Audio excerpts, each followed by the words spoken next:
ಆಗ ಆಪದ್ ಬಾಂಧವ ಈಗ ಕಂಟಕ. ಮಾಫಿ ಸಾಕ್ಷಿ ಕಾಟೇರನಿಗೆ ಸಂಕಷ್ಟ. A14 ಮಾಫಿ ಸಾಕ್ಷ್ಯ ದಾಸನಿಗೆ ನಡುಕ. ಇದು ದರ್ಶನ್ಗೆ ಶಾಕ್ ಸ್ಟೋರಿ.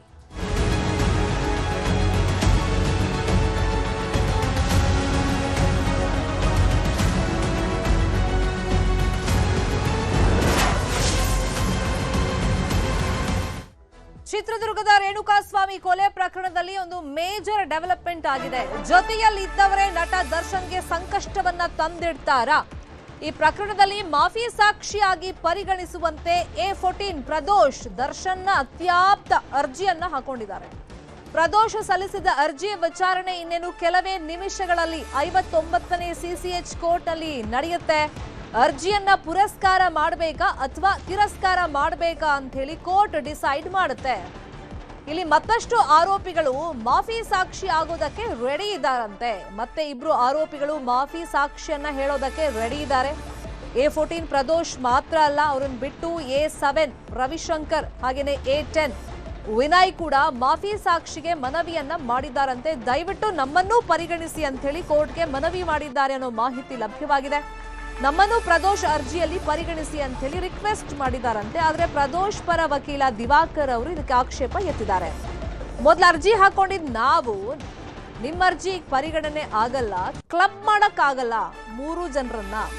ನಾವು ಮೊದಲು ಅರ್ಜಿ ಹಾಕೊಂಡಿರೋದು, ಹಾಗಾಗಿ ನಮ್ಮ ಅರ್ಜಿಯನ್ನ ಮೊದಲು ಪರಿಗಣಿಸಿ ಆದೇಶವನ್ನ ಕೊಡಬೇಕು ಅಂತ ಹೇಳಿ ರಿಕ್ವೆಸ್ಟ್ ಮಾಡಿದ್ದಾರೆ. ಉಳಿದ ಇಬ್ರು ಬೇಕಾದ್ರೆ ಪ್ರತ್ಯೇಕ ಅರ್ಜಿಯನ್ನ ಹಾಕೊಳ್ಳಿ ಅಂತ ಹೇಳಿ ಕೋರ್ಟ್ಗೆ ಪ್ರದೋಷ್ ಪರ ವಕೀಲರು ಮನವಿಯನ್ನ ಮಾಡಿದ್ದಾರೆ. ವಿಚಾರಣೆಯನ್ನ ಕೆಲಕಾಲ ಮುಂದೂಡಿಕೆ ಮಾಡಿದ್ದಾರೆ ಜಡ್ಜ್ ಅಂತ ಹೇಳಿ ಮಾಹಿತಿ ಇದೆ.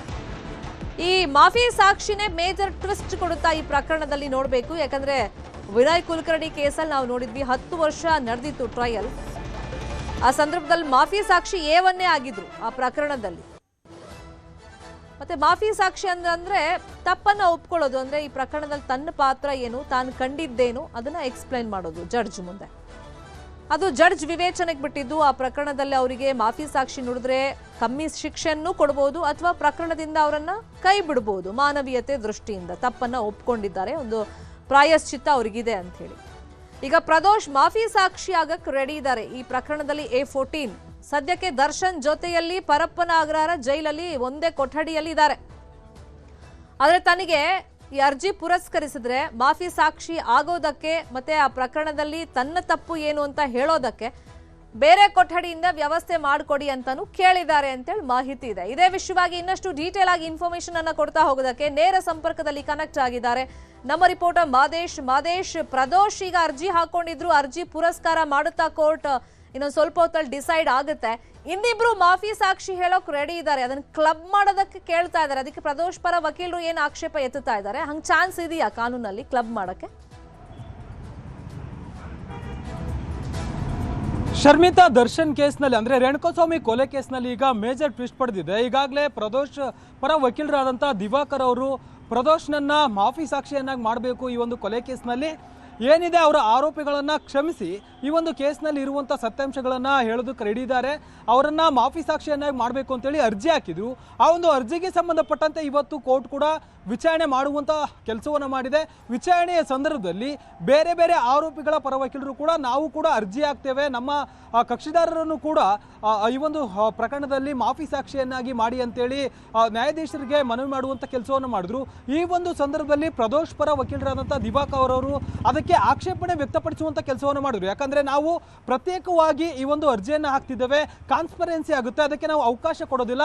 ಬೇರೆ ಆರೋಪಿಗಳ ಜೊತೆ ಮಾಫಿ ಸಾಕ್ಷಿಯಾಗಿ ಆಗೋದಕ್ಕೆ ನಾವು ರೆಡಿ ಇಲ್ಲ ಅಂತೇಳಿ ದಿವಾಕರ್ ಅವರು ನ್ಯಾಯಾಧೀಶರಿಗೆ ಮನವಿ ಮಾಡುವಂಥ ಕೆಲಸವನ್ನು ಮಾಡ್ತಾರೆ. ಹೀಗಾಗಿ ನಮ್ಮ ಅರ್ಜಿಯನ್ನು ಪ್ರತ್ಯೇಕವಾಗಿ ಪರಿಗಣಿಸಿ ಆಮೇಲೆ ಅವರ ಹೇಳಿಕೆಯನ್ನು ಪಡಿಬೇಕು ಅಂತೇಳಿ ಕೋರ್ಟ್ಗೆ ಮನವಿ ಮಾಡುವಂಥ ಕೆಲಸವನ್ನು ಪ್ರದೋಷ್ ಪರ ವಕೀಲರು ಮಾಡಿದ್ದಾರೆ. ಮತ್ತೊಂದು ಕಡೆ ನಾವು ಕೂಡ ಪ್ರತ್ಯೇಕವಾಗಿ ಅರ್ಜಿ ಹಾಕ್ತೇವೆ ಅಂತೇಳಿ ಬೇರೆ ಬೇರೆ ಆರೋಪಿಗಳ ಪರ ವಕೀಲರು ಕೂಡ ಅಲ್ಲಿ ಮನವಿ ಮಾಡುವಂಥ ಕೆಲಸವನ್ನು ಕೋರ್ಟ್ ಮಾಡಿದ್ರು. ಅಂದರೆ A10 ಆಗಿರುವಂಥ ವಿನಯ್ ಆಗಿರ್ಬೋದು ಮತ್ತು ಬೇರೆ ಬೇರೆ ಆರೋಪಿಗಳು ಇಲ್ಲಿ ಮಾಫಿ ಸಾಕ್ಷಿಯಾಗಕ್ಕೆ ಬರ್ತಿರುವಂಥ ಆರೋಪಿಗಳು ಬೇರೆ ಯಾರೂ ಅಲ್ಲ, ದರ್ಶನ್ನ ಅತ್ಯಾಪ್ತರು ಅನ್ನುವಂಥದ್ದು ಇಲ್ಲಿ ಮತ್ತೊಂದು ಅಂಶ ಆಗುತ್ತೆ. ಯಾಕಂದರೆ ಈ ಒಂದು ಪ್ರಕರಣದಲ್ಲಿ ಅದರಲ್ಲೂ ಕೂಡ ಕೊಲೆ ಸಂದರ್ಭದಲ್ಲಿ ಯಾರೆಲ್ಲ ಘಟನಾ ಸ್ಥಳದಲ್ಲಿದ್ದರು ಮತ್ತು ಕಾನ್ಸ್ಪಿರೆನ್ಸಿಯಲ್ಲಿ ಭಾಗಿಯಾಗಿದ್ರಲ್ಲ ಅದೇ ಆರೋಪಿಗಳು, ಪ್ರತಿದಿನವೂ ಕೂಡ ದರ್ಶನ್ ಜೊತೆ ಇರ್ತಿದ್ರಲ್ಲ ಅದೇ ಆರೋಪಿಗಳು ಇಲ್ಲಿ ಈ ಒಂದು ಕೇಸ್ನಲ್ಲಿ ಮಾಫಿ ಸಾಕ್ಷಿಯಾಗಿ ಆಗ್ತೀವಿ ಅಂತೇಳಿ ಸಾಕ್ಷಿ ಹೇಳೋದಕ್ಕೆ, ಅಂದರೆ ಘಟನೆ ಏನೆಲ್ಲ ಆಯಿತು ಅಂತ ಹೇಳೋದಕ್ಕೆ ರೆಡಿ ಇದ್ದೀವಿ ಅಂತೇಳಿ ಈಗ ಬರ್ತಿದ್ದಾರೆ. ಸದ್ಯಕ್ಕೆ ಇವತ್ತು ಕೋರ್ಟ್ನಲ್ಲಿ ಒಂದು ಅರ್ಜಿಗೆ ಸಂಬಂಧಪಟ್ಟಂತೆ ಕೋರ್ಟ್ ವಿಚಾರಣೆ ನಡೆಸಿದೆ. ಪ್ರತ್ಯೇಕವಾಗಿ ಅರ್ಜಿಗಳನ್ನು ಸಲ್ಲಿಸ್ತೀವಿ ಅಂತೇಳಿ ಈಗಾಗಲೇ ಆರೋಪಿಗಳ ಪರ ವಕೀಲರು ಕೂಡ ಕೋರ್ಟ್ಗೆ ಮನವಿ ಮಾಡುವಂಥ ಕೆಲಸವನ್ನು ಮಾಡಿದ್ದಾರೆ. ಸದ್ಯಕ್ಕೆ ವಿಚಾರಣೆಯನ್ನು ಮುಂದೂಡುವಂಥ ಕೆಲಸವನ್ನು ಮಾಡಲಾಗುತ್ತೆ. ಯಾಕಂದರೆ ಈ ಒಂದು ಅರ್ಜಿಗಳನ್ನು ಕೊಲಾಬ್ರೇಟ್ ಮಾಡೋದಕ್ಕೆ ನಾವು ರೆಡಿ ಇಲ್ಲ ಅಂತೇಳಿ ಪ್ರಥಮ ಅರ್ಜಿದಾರರಾದಂತಹ ಪ್ರದೋಷ್ ಪರ ವಕೀಲರು ಹೇಳಿದರು. ಹೀಗಾಗಿ ಅವೆಲ್ಲರೂ ಕೂಡ ಡಿಸೈಡ್ ಆಗಿ ಯಾರ್ಯಾರು ಪ್ರತ್ಯೇಕವಾಗಿ ಅರ್ಜಿ ಹಾಕ್ತಾರ ಅಥವಾ ಬೇರೆ ಆರೋಪಿಗಳು ಕೊಲಾಬ್ರೇಟ್ ಆಗಿ ಅರ್ಜಿ ಹಾಕ್ತಾರ ಅನ್ನೋದನ್ನ ಕಾದು ನೋಡಬೇಕಾಗುತ್ತೆ. ಅರ್ಜಿ ಹಾಕಿದ ನಂತರ ಪ್ರಾಸಿಕ್ಯೂಷನ್ ಈ ಒಂದು ವಿಚಾರದಲ್ಲಿ ಯಾವ ಆರೋಪಿಗಳನ್ನ ಇಲ್ಲಿ ಮಾಫಿಯಾ ಸಾಕ್ಷಿಯನ್ನಾಗಿ ಪರಿಗಣಿಸಬಹುದು, ಅವರ ಒಂದು ಪಾತ್ರ ಎಷ್ಟಿದೆ, ಯಾರನ್ನ ಮಾಫಿಯಾ ಸಾಕ್ಷಿಯಾಗಿ ಪರಿಗಣಿಸೋದು ಬೇಡವಾ ಅಥವಾ ಆರೋಪಿಗಳಾಗಿ ಇರಬೇಕಾ ಅನ್ನೋದಕ್ಕೆ ಸಂಬಂಧಪಟ್ಟಂತೆ ಪ್ರಾಸಿಕ್ಯೂಷನ್ ಅಂದರೆ SPP ಪ್ರಸನ್ನ ಕುಮಾರ್ ಅವರು ಕೂಡ ಕೋರ್ಟ್ಗೆ ಇಲ್ಲಿ ಏನು ಒಪಿನಿಯನ್ ನೀಡ್ತಾರೆ ಅನ್ನೋದು ಕೂಡ ಇಲ್ಲಿ ತುಂಬಾ ಇಂಪಾರ್ಟೆಂಟ್ ಆಗುತ್ತೆ. ಪ್ರಾಸಿಕ್ಯೂಷನ್ನ ಒಪಿನಿಯನ್ನ ಆಧಾರದ ಮೇಲೆ ಕೋರ್ಟ್ ಕೂಡ ಇಲ್ಲಿ ನಿರ್ಧಾರ ತೆಗೆದುಕೊಳ್ಳುವಂಥ ಕೆಲಸವನ್ನು ಮಾಡಲಾಗುತ್ತೆ. ಈ ಒಂದು ಪ್ರಕರಣದಲ್ಲಿ ಆರೋಪಿಗಳೇನಿದ್ದಾರೆ ಅಂದರೆ ಪ್ರದೋಷ್ ಆಗಿರ್ಬೋದು, ವಿನಯ್ ಆಗಿರ್ಬೋದು, ಬೇರೆ ಬೇರೆ ಆರೋಪಿಗಳೇನಿದ್ದಾರೆ ಅಂದರೆ ಮಾಫಿ ಸಾಕ್ಷಿಯನ್ನಾಗಿ ಈಗ ಪರಿಗಣಿಸಿ ಅಂತೇಳಿ ಕೋರ್ಟ್ಗೆ ಅರ್ಜಿ ಹಾಕೋಕೆ ಮುಂದಾಗಿದ್ದಾರಲ್ಲ, ಈ ಎಲ್ಲ ಆರೋಪಿಗಳನ್ನೇನಾದರೂ ಕೋರ್ಟ್ ಇಲ್ಲಿ ಮಾಫಿ ಸಾಕ್ಷಿಯನ್ನಾಗಿ ಪರಿಗಣಿಸಿದ್ರೆ ದರ್ಶನ್, ಪವಿತ್ರ ಗೌಡ ಸೇರಿ ಉಳಿದ ಆರೋಪಿಗಳಿಗೆ ಸಂಕಷ್ಟ ಕಟ್ಟಿಟ್ಟ ಬುತ್ತಿ. ಯಾಕಂದ್ರೆ ಎಲ್ಲ ಆರೋಪಿಗಳು ಕೂಡ ಇಲ್ಲಿ ಪ್ರತ್ಯಕ್ಷ ಸಾಕ್ಷಿಗಳಾಗುವಂಥ ಸಾಧ್ಯತೆ ಇದೆ. ಯಾಕಂದರೆ ಪ್ರದೋಷ್ ಘಟನೆ ನಡೆದಂಥ ಸಂದರ್ಭದಲ್ಲಿ ಆ ಒಂದು ಪಟ್ಟಣಗೆರೆ ಶೆಡ್ನಲ್ಲಿದ್ದರು, ಜೊತೆಗೆ ಕಾನ್ಸ್ಪಿರೆನ್ಸಿ ಟೈಮ್ನಲ್ಲಿದ್ದರು. ಅಲ್ಲಿ ರೇಣುಕಾಸ್ವಾಮಿ ಮೇಲೆ ಹಲ್ಲೆ ಆದಂಥ ಸಂದರ್ಭದಲ್ಲಿ ಯಾರೆಲ್ಲ ಆತ ಮೇಲೆ ಹಲ್ಲೆ ಮಾಡಿದ್ದಾರೆ, ದರ್ಶನ್ ಆಗಿರ್ಬೋದು, ಪವಿತ್ರ ಗೌಡ ಆಗಿರ್ಬೋದು, ಉಳಿದ ಬೇರೆ ಬೇರೆ ಆರೋಪಿಗಳಾಗಿರ್ಬೋದು, ಅಲ್ಲಿ ಏನು ನಡೀತು ಅನ್ನೋದನ್ನು ನಾವು ಸತ್ಯಾಂಶವನ್ನು ಬಿಚ್ಚಿಡೋದಕ್ಕೆ ರೆಡಿ ಇದ್ದೀವಿ ಅಂತೇಳಿ ಈಗ ಆರೋಪಿಗಳು ಒಪ್ಕೊಂಡು ಕೋರ್ಟ್ ಮುಂದೆ ಬಂದಿದ್ದಾರೆ. ಇದೇ ಈ ಒಂದು ಪ್ರಕರಣದಲ್ಲಿ ಮೇಜರ್ ಟ್ವಿಸ್ಟ್ ಆಗುವಂಥ ಸಾಧ್ಯತೆ ಇದೆ. ಮುಂದಿನ ಹಂತದಲ್ಲಿ ಅವರು ನೀಡುವಂಥ ಕಾನೂನಿನ ಚೌಕಟ್ಟಿನಲ್ಲಿ ನಾವು ನೋಡೋದಾದ್ರೆ ಪ್ರದೋಷ್ ಮಾಫಿ ಸಾಕ್ಷಿಯಾಗಿ ಪರಿಗಣಿಸೋದಕ್ಕೆ ಅನುಮತಿ ಸಿಗುವಂತ ಚಾನ್ಸಸ್ ಬಗ್ಗೆ ಮಾತಾಡೋಣ, ಪಾಸಿಬಿಲಿಟೀಸ್ ಬಗ್ಗೆ. ಯಾಕಂದ್ರೆ ಈ ಪ್ರಕರಣದಲ್ಲಿ ಅಶ್ಲೀಲವಾಗಿ ಮೆಸೇಜ್ ಮಾಡಿದ್ದು ಪವಿತ್ರ ಗೌಡಗೆ ಕಾರಣಕರ್ತರು ಯಾರು, ಮತ್ತೆ ಕ್ರೈಮ್ ಸೀನ್ ಅಲ್ಲಿ ಫಸ್ಟ್ ಇಂದ ಎಂಡ್ ತನಕ ಯಾರ್ಯಾರಿದ್ರು, ಪ್ರದೋಷ್ ಅಲ್ಲಿ ಬಂದಿರೋದು ಮಧ್ಯದಲ್ಲಿ ಸಾಕ್ಷ್ಯ ನಾಶ ಮಾಡುವಂತ ಸಂದರ್ಭದಲ್ಲಿ. ಹಾಗಾಗಿ ಇವರನ್ನು ಪರಿಗಣಿಸುವಂತ ಚಾನ್ಸಸ್ ಎಷ್ಟರ ಮಟ್ಟಿಗಿರುತ್ತೆ?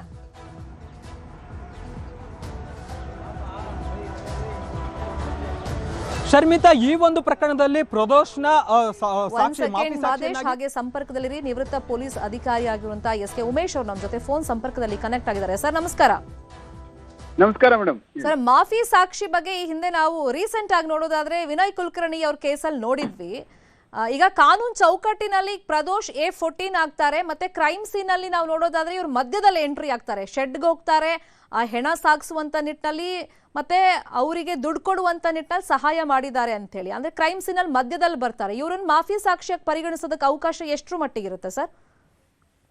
ಇಲ್ಲ, ಮಾಫಿ ಸಾಕ್ಷಿಯಾಗಿ ನಾನು ಮಾಡ್ತೀನಿ ಅಂತ ಹೇಳಿದ್ರೆ ಅಪ್ಲಿಕೇಶನ್ ಹಾಕೊಂಡು ಕೋರ್ಟ್ ಅಪ್ಲಿಕೇಶನ್ ಅಲೋ ಮಾಡಿದ್ರೆ ಅದು ಮಾಫಿ ಸಾಕ್ಷಿಯಾಗಿ ಪರಿಗಣನೆ ಮಾಡ್ಬೋದು. ಮತ್ತೆ ಅದಕ್ಕೆ ಸಂಬಂಧಪಟ್ಟಾಗೆ ಏನು IO ಏನಿರ್ತಾರಲ್ಲ ಅವ್ರದ್ದು ಸಹ ಡಿಸ್ಕಷನ್ ಇರ್ತದೆ. ಅವರೂ ಸಹ ಇದ್ರ ನಮ್ಗೆ ಮಾಫಿ ಸಾಕ್ಷಿಯಾಗಿ ಇವ್ರು ಬರ್ತಾ ಇದಾರೆ, ಬಹಳ ಪ್ರಮುಖ ಸಾಕ್ಷಿ, ಇಲ್ಲ ಬೇಡ ಇವ್ರು ಸಹ ಇವರು ಆರೋಪಿತರು ನಂಬರ್ 1 and 2 ಅಂತ ಏನಿದಾರಲ್ಲ ಅವರಷ್ಟೇ ಇವರು ಸರಿಸಮಾನವಾದಂತ ಅಕ್ಯೂಸ್ಡ್.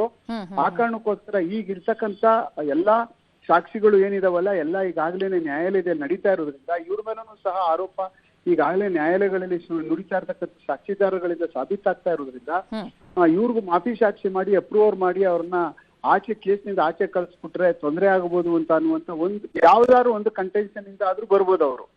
ಆ ಕಾರಣಕ್ಕೋಸ್ಕರ ಈಗ ಡಿಸ್ಕ್ರಿಷನ್ ಯಾವ ತರ ಮಾಡ್ಬೋದು ಅವನ್ನ ಮಾಫಿ ಸಾಕ್ಷಿಯಾಗಿ ಪರಿಗಣನೆ ಮಾಡಿ ಅಪ್ರೂವರ್ ಮಾಡಿ ಕೇಸಿಂದ ಅವ್ರಿಗೆ ಮಾಫಿ ಮಾಡ್ಬೋದಾ ಅಂತ ಅನ್ಬಿಟ್ಟು ಅಂತ ಅನ್ನುವಂಥದ್ದು ಈಗ ಬಹಳ ಅತ್ಯಂತ ಪ್ರಸಕ್ತವಾದಂತ, ಯಾಕೆ ಪ್ರಾಸಿಕ್ಯೂಷನ್ ಸೈಡ್ಗೂ ಸಹ ಬಹಳ ಬಲ ಬಂದ್ಬಿಡುತ್ತೆ. ಅಕಸ್ಮಾತ್ ಮಾಫಿ ಸಾಕ್ಷಿ ಮಾಡ್ಕೊಳ್ಳೋದಾದ್ರೆ ಒಂದು ವೇಳೆ ಪೊಲೀಸರುಗಳು ಇಷ್ಟೊಂದು ಎವಿಡೆನ್ಸ್ ಇದೆ, ಇವರು ಸಹ ತೀರಾ ಭಾಗಿಯಾಗಿದ್ದಾರೆ, A1 A2 ಎಷ್ಟು ಭಾಗಿಯಾಗಿದ್ದಾರೋ ಅಷ್ಟೇ ಪ್ರಮಾಣದಲ್ಲಿ ಇವರು ಭಾಗಿಯಾಗಿದ್ದಾರೆ ಅಂತ ಏನಾದ್ರು ಅಕಸ್ಮಾತ್ ಒಂದ್ ವೇಳೆ ಅನ್ಕೊಂಡು ಮಾಫಿ ಸಾಕ್ಷಿಗೆ ಅವಕಾಶ ಕೊಡಬಾರ್ದು ಅಂತೇಳಿ ಅಂತ ನ್ಯಾಯಾಲಯದಲ್ಲೂ ಸಹ ಇವ್ರುಗಳು ತನಿಖಾಧಿಕಾರಿ ಹೋಗ್ಬೋದು. ಆ ಕಾರಣಕ್ಕೆ ಯಾವ ತಿರುವು ತಗೊಳ್ತದೆ ಈ ಮಾಫಿ ಸಾಕ್ಷಿ ಅಪ್ಲಿಕೇಶನ್ ಅಂತ ಅನ್ನುವಂಥದ್ದು ಬಹಳ ಇಂಪಾರ್ಟೆಂಟ್ ಸಮಯನೇ ಈಗ. ಆ ಕಾರಣಕ್ಕೋಸ್ಕರನೇ ಒಂದು ವೇಳೆ ಮಾಫಿ ಸಾಕ್ಷಿಯಾಗಿ ಕನ್ವರ್ಟ್ ಆಗಿ ಮಾಫಿ ಸಾಕ್ಷಿನ ಮಾಡ್ಕೊಂಡ್ರೆ ಬಹಳ ಅತ್ಯಂತ ಹೆಚ್ಚಿಗೆ ಬಲ ಬಂದ್ಬಿಡುತ್ತೆ ಪ್ರಾಸಿಕ್ಯೂಷನ್ ಪರವಾಗಿ.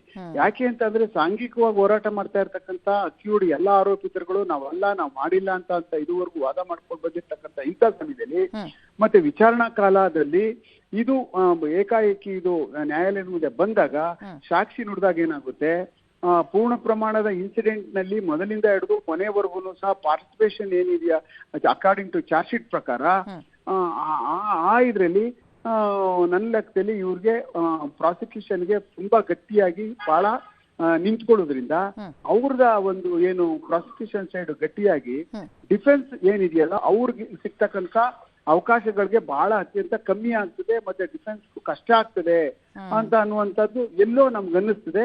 ಬಟ್ ಯಾವ ತೀರ್ಮಾನ ಆಗ್ತದೆ ಇದು ಅಪ್ಲಿಕೇಶನ್ ಅಲೋ ಮಾಡ್ತಾರ, ಅಲೋ ಮಾಡೋದಕ್ಕೂ ಇವರು ಯಾರು ಪರಿಗಣನೆ ಮಾಡೋದಕ್ಕೆ ಆಗುತ್ತಾ ಆಗಲ್ವಾ ಅನ್ನುವಂಥದ್ದು ಬಹಳ ಇಂಪಾರ್ಟೆಂಟ್ ಸಮಯ. ಇದು ಕಾದ್ ನೋಡ್ಬೇಕಾಗಿದೆ ಈಗ ಇದೊಂದು ಪಾರ್ಟ್ ಸರ್. ಈಗ ಪ್ರದೋಷ್ ಹಾಕೊಂಡಿರೋದು ಈ ಪ್ರಕರಣದಲ್ಲಿ A14. ಪ್ರದೋಷ್ ಅರ್ಜಿ ಹಾಕಿದ್ದಾರೆ ಅಂತ ಗೊತ್ತಾಗ್ತಿದ್ದಂಗೆ ಈ ಪ್ರಕರಣದಲ್ಲಿ A7 ರವಿಶಂಕರ್ ಮತ್ತೆ A10 ವಿನಯ್ ಅವರು ನಾವು ಮಾಫಿ ಸಾಕ್ಷಿ ಹೇಳಕ್ ರೆಡಿ ಇದೀವಿ, ನಮ್ಮನ್ನು ಪ್ರದೋಷ್ ಜೊತೆಗೆ ಸೇರಿಸಿ ಅರ್ಜಿಯಲ್ಲೇ ಕ್ಲಬ್ ಮಾಡ್ಕೊಳ್ಳಿ ಅಂತ ಕೇಳ್ತಾ ಇದಾರೆ. ಆ ರೀತಿ ಕ್ಲಬ್ ಮಾಡ್ಕೊಳ್ಳೋದಕ್ಕೆ ಅವಕಾಶ ಇದೆಯಾ ಅಥವಾ ಸಪರೇಟ್ ಆಗಿ ಹಾಕೊಳ್ಬೇಕಾ ಅರ್ಜಿಗಳನ್ನ? ಇಲ್ಲ, ಎಲ್ಲಾರು ಸಪರೇಟ್ ಆಗಿ ಹಾಕೋಬೇಕಾಗ್ತದೆ ಅಪ್ಲಿಕೇಶನ್ಗಳು. ಈಗೇನಾಗುತ್ತೆ, ಎಲ್ಲಾರು ಅಪ್ಲಿಕೇಶನ್ ಹಾಕಕ್ ಹೋಗ್ತಾರೆ, ಅವರು ಸುಮ್ನೆ ಇರಲ್ರಿ ಇವಾಗ. ಈಗ ನಮ್ಮನ್ನು ತಗೊಳ್ಳಿ ನಾವು ಹಾಕ್ತಿವಿ, ನಾವು ತಗೊಳ್ಳಿ ನಮ್ಮನ್ನು ತಗೊಳ್ಳಿ ಅಂತ ಹೇಳಿ ಎಲ್ಲಾ ಆರೋಪಿತರುಗಳು ಹೊಟ್ಟೋಗ್ಬಿಟ್ರೆ, ಮಾಡಿರ್ತಕ್ಕಂಥ ಪ್ರಕರಣದಲ್ಲಿ ಭಾಗಿಯಾಗಿರ್ತಕ್ಕಂಥ ಎಲ್ಲಾ ಆರೋಪಿತರುಗಳು ಹೋಗ್ಬಿಟ್ಟಾಗ ನ್ಯಾಯಾಲಯನೂ ಸಹ ಅದಕ್ಕೆ ಯೋಚನೆ ಮಾಡುತ್ತೆ ಯಾವ ರೀತಿ ತಗೋಬೇಕು ಇದನ್ನ, ಯಾವ ರೀತಿ ಈ ಕೇಸ್ಗೆ ಎಷ್ಟು ಏನಾದ್ರೂ ತೊಂದರೆ ಆಗುತ್ತಾ ತೊಂದರೆ ಆಗಲ್ವಾ ಅಂತ. ಫಸ್ಟ್ ಬಂದವ್ರಿಗೆ ಪ್ರಿಫರೆನ್ಸ್ ಇರುತ್ತಾ ಇದರಲ್ಲಿ? ಯಾವ ತರ? ಹೌದು, ಮೊದಲ ಅಪ್ಲಿಕೇಶನ್ ಯಾರು ಹಾಕೊಂಡ್ರೆ ಸರಿ ಅಂತ ಹೇಳಿ ಅಂತ ಪ್ರಾಸಿಕ್ಯೂಷನ್ ಅವ್ರ ಜೊತೆ ಮಾತಾಡ್ತಾರೆ. ಪ್ರಾಸಿಕ್ಯೂಷನ್ ಅವರು ಅದಕ್ಕೂ ಯಾಕೆ ಹಾಕೊಂಡಿದ್ದಾರೆ ಇವ್ರು ಹಾಕೊಂಡಿರೋ ಸರಿಯಾದ ಸಮಯನ ಇಲ್ಲ ಇವ್ರಿಗೆ ಗೊತ್ತಾಗ್ತಾ ಇದೆಯಾ ಇದು ಸಜಾ ಆಗ್ಬಿಡ್ತದೆ ನಾಳೆ ತೊಂದರೆ ಆಗ್ತದೆ ಅಂತ ಅನ್ನೋ ಕಾರಣಕ್ಕೆ ಏನಾದ್ರು ಪ್ಲಾನ್ ಮಾಡ್ತಾ ಇದಾರಾ, ಇಲ್ಲ ಈ ಕೇಸ್ನ ಬೇರೆ ಕಡೆಗೆ ಯಾವ್ದು ಕಡೆಗಾದ್ರೂ ಸಾಕ್ಸೋಕೆ ಏನಾದ್ರು ಪ್ರಯತ್ನ ಪಡ್ತಾವ್ರ, ಸಂಚು ನಡೆಸ್ತಾವ್ರ ಇದ್ರ ಮಧ್ಯೆ ಅನ್ಬಿಟ್ಟು ಅದನ್ನು ಸಹ ಗೊತ್ತಾಗ್ಬಿಡ್ತದೆ ಯಾರಿಗೆ, ಡಿಫೆನ್ಸ್ ಕೌನ್ಸಿಲ್ಗೆ. ಆ ಕಾರಣಕ್ಕೋಸ್ಕರನೇ ಇದನ್ನೆಲ್ಲ ನೋಡ್ಕೊಂಡು ಪ್ರಾಸಿಕ್ಯೂಷನ್ ಸೈಡ್ ನವರು ಮಾಡುವಂತ ಕಾರ್ಯಕ್ರಮ ಆಗುತ್ತೆ ಮೇಡಮ್. ಸರ್, ಈಗ ಫಸ್ಟ್ ಗೆ ಅರ್ಜಿ ಹಾಕೊಂಡಿರೋದು ಪ್ರದೋಷ್ A14 ಆಗ್ತಾರೆ. ಈ ಪ್ರಕರಣದಲ್ಲಿ A7 ಮತ್ತೆ A10 ರೆಡಿ ಇದ್ದಾರೆ, ನಾವು ಮಾಫಿ ಸಾಕ್ಷಿ ಹೇಳ್ತೀವಿ ಅಂತ ಹೇಳಿ. ಹಂಗಾಗಿ ನೀವ್ ಅಂದಂಗೆ A1 ಇಂದ ಕನ್ಸಿಡರ್ ನಾವು ಮಾಡ್ಕೊಂಬಂದ್ರೆ A1 ಈ ಪ್ರಕರಣದಲ್ಲಿ ಅವ್ರ ಕೈವಾಡ ಏನಿದೆ, ಅವ್ರ ತಂತ್ರ ಏನಿದೆ, A14 ತಂತ್ರ ಏನಿದೆ, ಅವ್ರ ಕೈವಾಡ ಏನಿದೆ, ಅದು ಇಂಪಾರ್ಟೆಂಟ್ ಆಗುತ್ತೆ. ಈಗ A14 ಹಾಕೊಂಡಿರೋದು A7 A10 ನಾವು ರೆಡಿ ಇದೀವಿ ಅಂತ ಹೇಳಿರೋದ್ರಿಂದ ಯಾರಿಗೆ ಬೇಗ ಅವಕಾಶ ಸಿಗುವಂತ ಚಾನ್ಸಸ್ ಇರ್ಬೋದು? ಹೌದೌದು, ನೋಡಿ ಈಗ ಎಲ್ಲ ಇರುವಂತಹ ಸಾಕ್ಷಿದಾರಗಳೆಲ್ಲ ನಮ್ಮನ್ನ ಮಾಫಿ ಮಾಡ್ಕೊಳ್ಳಿ, ನಾವು ಹೇಳ್ಬಿಡ್ತೀವಿ, ನಮ್ಮನ್ನ ಮಾಡ್ಕೊಬಿಡಿ ಅಂತ ಹೇಳ್ಬಿಟ್ಟು ಅಂತ ಹೇಳಿ ಎಲ್ಲ ಪ್ರತಿಯೊಬ್ರು ಅಪ್ಲಿಕೇಶನ್ ಅಲ್ಲ, ನಾನು ಆರ್ಡರ್ ವೈಸ್ ಕೇಳ್ತಾ ಇದ್ದೀನಿ. ಈಗ A14 ಹಾಕೊಂಡಿದ್ದಾರೆ ಫಸ್ಟ್ ಈಗ ಅರ್ಜಿಯನ್ನ, A7 ನಾನು ರೆಡಿ ಇದೀನಿ ಅಂತಿದ್ದಾರೆ, A10 ನಾನು ರೆಡಿ ಇದೀನಿ ಅಂತ ಹೇಳ್ತಿದ್ದಾರೆ. ಈ ಆರ್ಡರ್ ಮ್ಯಾಟರ್ ಆಗುತ್ತಾ? ಅದು ಖಂಡಿತವಾಗ್ಲೂ. ಯಾಕೆ ಅಂತಂದ್ರೆ ಇದರಲ್ಲಿ ಪ್ರಮುಖ ಯಾರು ಅನ್ನೋದು ಇಂಪಾರ್ಟೆಂಟ್ ಆಗುತ್ತೆ. ಇದರಲ್ಲಿ ಪ್ರಮುಖ ಸಾಕ್ಷಿ ಯಾರು ಅಂತ ಅನ್ನುವಂಥದ್ದು ಮ್ಯಾಟರ್ ಆಗುತ್ತೆ, ಈ ವಿಚಾರ ಬರುತ್ತೆ. ಆ ಕಾರಣಕ್ಕೋಸ್ಕರನೇ ಪ್ರಮುಖರು ಯಾರು ಅಪ್ರಮುಖರು ಯಾರು ಅಂತ ಅನ್ನುವಂಥದ್ದು ಗೊತ್ತಾಗ್ತದೆ. ಇಲ್ಲ ಇಷ್ಟು ಜನ ಬರ್ತಾ ಇರೋ ಕಾರಣಕ್ಕೋಸ್ಕರ ಬರ್ತಾ ಇದಾರಲ್ಲ, ಇವ್ರು ಏನಾದ್ರು ಅಕಸ್ಮಾತ್ ಡಿಫೆನ್ಸ್ ಏನಾದ್ರು ಸಪೋರ್ಟ್ ಮಾಡೋಕೆ ಏನಾದ್ರು ಬರ್ತಾ ಇದಾರಾ, ಹೇಳ್ತೀವಿ ಅಂತ ಹೇಳ್ಬಿಟ್ಟು ಅಂತ ನ್ಯಾಯಾಲಯದ ಮುಂದೆ ಏನ್ ಬೇಕಾದ್ರೆ ಹೇಳ್ಬೋದು ನಾಳೆ ದಿವಸ. ಈಗ ಹೇಳ್ತೀವಿ ಅಂತ ಅಪ್ಲಿಕೇಶನ್ ಹಾಕೊಳ್ತಾರೆ, ನ್ಯಾಯಾಲಯದ ಮುಂದೆ ಹೇಳಿ ಅವರು ಅಕಸ್ಮಾತ್ ಏನಾದ್ರು ಬೇರೆ ತರ ಹೇಳಿ ಅದಕ್ಕೆ ಸಪೋರ್ಟ್ ಆಗ್ಲಿಲ್ಲ ಅಂತ ಅಂದ್ರೆ, ಆ ಕಾರಣಕ್ಕೋಸ್ಕರನೇ ಆಕ್ಚುಲಿ ಈಗ ಮಾಫಿ ಸಾಕ್ಷಿ ಹೇಳ್ತೀವಿ ಅಂತ. ಯಾಕೆಂದ್ರೆ ಪ್ರಾರಂಭಿಕವಾಗಿ ಮಾಫಿ ಸಾಕ್ಷಿಗಳನ್ನ ಮಾಡ್ಕೊಂಡು ಆಗ್ತಕ್ಕಂಥದ್ದಾಗ್ತದೆ. ಪ್ರಾಸಿಕ್ಯೂಷನ್ ಅವ್ರು ಮಾಡಿಸ್ತಾರೆ. ಈಗ CBI ಕೇಸಸ್ಗಳೆಲ್ಲ ಜಾಸ್ತಿ ಅಪ್ರೂವರ್ ಮಾಡಿಸ್ತಾರೆ, ಮಾಡಿಸಿ ಸ್ಟಾರ್ಟಿಂಗ್ ನಲ್ಲೇನೆ ಅದು ಇನ್ನು ಈಗ ಟ್ರಯಲ್ಗಳು ಪ್ರಾರಂಭ ಆಗಿರಲ್ಲ, ಆದ್ರೆ ಇದೆಲ್ಲ ಟ್ರಯಲ್ ನಡೆದಿದೆ. ಆ ಕಾರಣಕ್ಕೋಸ್ಕರನೇ ಇದು ಯಾವ ರೀತಿ ಕನ್ಸಿಡರೇಷನ್ ಮಾಡ್ತಾರೆ ಅಂತ ಅನ್ನೋದೇ ಬಹಳ ಕುತೂಹಲಕಾರಿಯಾಗಿದೆ ಈ ಕೇಸಲ್ಲಿ. ಈಗ ವಿಚಾರಣೆ ಸಂದರ್ಭದಲ್ಲಿ ಪ್ರದೋಷ್ ಕೆಲವೊಂದು ಹೇಳಿಕೆಗಳನ್ನ ತದ್ವಿರುದ್ಧವಾಗಿ ಕೊಟ್ಟಿದ್ರು. ಎಸ್ಪೆಷಲಿ ಆ 30 ಲಕ್ಷ ಹಣದ ವಿಷಯವಾಗಿ, ಹೆಣ ಸಾಗಿಸೋದು ಮತ್ತೆ ಹೆಣ ಸಾಗಿಸಿದವರಿಗೆ ಮತ್ತೆ ಶರಣಾಗಿರೋರಿಗೆ ದುಡ್ಡು ಕೊಡೋ ವಿಷಯವಾಗಿ ಪೊಲೀಸರ ಒಂದು ವಿಚಾರಣೆಯನ್ನ ಡೈವರ್ಟ್ ಮಾಡೋ ಪ್ರಯತ್ನ ಪಟ್ಟಿದ್ರು ಅಂತಾನು ಚಾರ್ಜ್ ಶೀಟ್ ನಲ್ಲಿ ಉಲ್ಲೇಖ ಆಗಿದೆ. ಈಗ ಮಾಫಿ ಸಾಕ್ಷಿ ಹೇಳ್ತೀನಿ ಅಂತ ಬಂದಿದ್ದಾರೆ. ಸೊ ಹಾಗಾಗಿ ವಿಚಾರಣೆ ಸಂದರ್ಭದಲ್ಲಿ ಅವ್ರು ಆಡಿದಂತ ತದ್ವಿರುದ್ಧ ಮಾತುಗಳು ಈಗ ನನ್ನ ನಂಬಿ ಅಂತ ಕೇಳ್ತಿರೋದು ಅದೆಲ್ಲ ಹೆಂಗ್ ಮ್ಯಾಟರ್ ಆಗುತ್ತೆ ಸರ್? ಅದೇನೆ ಈಗಾಗಲೇ ಈಗ ಹಿಂದೆ ಈ ಸಾಕ್ಷಿಗಳ ಮೇಲೆ ಈಗಾಗಲೇ ಅನುಮಾನಗಳು ವ್ಯಕ್ತ ಆಗಿದೆ. ನ್ಯಾಯಾಲಯದ ಮುಂದೆನೂ ಅಷ್ಟೇನೆ, ಅವ್ರು ಕೊಟ್ಟಿರ್ತಕ್ಕಂಥ ಹೇಳಿಕೆಗಳಲ್ಲೂ ಅಷ್ಟೇನೆ. ಆಮೇಲೆ ಇವರಷ್ಟೇ ಬಲಾಢ್ಯವಾದಂತ ಏನು ಮೊದಲಿಂದ ಸ್ಟಾರ್ಟಿಂಗ್ ಇಂದ ಹಿಡಿದು ಕೊನೆಯವರೆಗೂ ಡಿಸ್ಪೋಸ್ ಮಾಡಿ ಕೊನೆಗೆ ಕೆಲವಷ್ಟು ಆರೋಪಿತರುಗಳು ಕಾಮಾಕ್ಷಿ ಪಾಳ್ಯದಲ್ಲಿ ಒಪ್ಕೊಂಡು ಅವ್ರಿಗೆ ದುಡ್ಡು ಕೊಟ್ಟು ನಾವೇ ಮಾಡಿದೀವಿ ಅಂತ ಹೇಳಿ ಅಷ್ಟರ ಮಟ್ಟಿಗೆ ಇವರು ತಯಾರಿ ಮಾಡಿದ್ದಾರೆ ಅಂತ ಅನ್ನುವಂತ ಎಲ್ಲಾ ದಾಖಲಾತಿಗಳು ಚಾರ್ಜ್ ಶೀಟ್ ಅಲ್ಲಿ ಬಂದಿರೋದ್ರಿಂದ ನನ್ನ ಕಡೆ ಅಷ್ಟು ಪೂರಕವಾಗಿ ಈ ಮನುಷ್ಯರು ಅಲ್ಲಿ ಹೋಗಿ ಸಾಕ್ಷಿನ ಅವ್ರ ಮೇಲೆ ಅವ್ರ ವಿರುದ್ಧವಾಗಿ ಹೇಳ್ಕೊಳ್ತಾರಾ ಅಂತ ಅನ್ನುವಂಥದ್ದು ಎಲ್ಲೋ ಒಂಥರ ಸಂಶಯ ಇದೆ. ಅದನ್ನ ಕಾದ್ ನೋಡ್ಬೇಕಾಗಿದೆ ಪ್ರಕರಣದಲ್ಲಿ. ಯಾಕೆಂದ್ರೆ ಪ್ರಕರಣ ಮೂರ್ ತಿಂಗಳು ಬೇರೆ ಬೇರೆ ಬೇರೆ ಬೇರೆ ಒಂಥರ ವಿಷಯಾಂತರಗೊಳ್ತಾ ಇದೆ ಪ್ರತಿ ಸಾರಿನೂ. ಒಂದ್ಸಾರಿ ಯಾವ್ದಕ್ಕೋ ಕಾರಣಕ್ಕೆ ಹಲವಾರು ಬಾರಿ ಕೋರ್ಟ್ಗಳಿಗೆ ಹೋಗಿದ್ದಾರೆ, ಕೋರ್ಟ್ಗಳಲ್ಲಿ ಪಾಸು ಆಗಿದ್ದಾರೆ, ಫೇಲು ಆಗಿದ್ದಾರೆ.